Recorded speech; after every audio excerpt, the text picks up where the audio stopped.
আজকে সকাল 10টার সময় আমি আর আমার বন্ধুরা গিয়েছিলাম এমন একটা চুল কাটার দোকানে, যেখানে কিনা গানও শোনাবে, চুলও ভালোভাবে কাটাবে।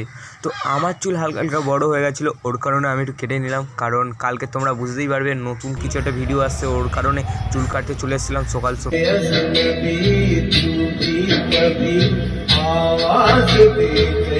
তোমরা কি ভাবছো এই দাঁড়াটাই কিন্তু চুল কাটে?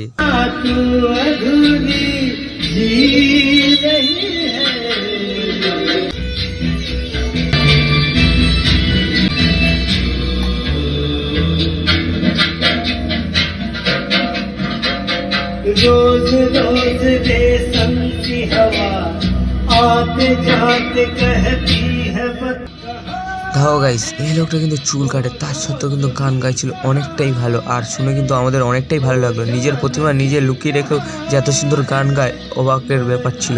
তো গাইস, তোমাদের কেমন লাগলো অবশ্যই কমেন্ট করে জানাতে ভুলবেন না। আর নেক্সট ভিডিওতে কিন্তু আবার দেখাচ্ছে, তোমরা এখন সাবস্ক্রাইব করো।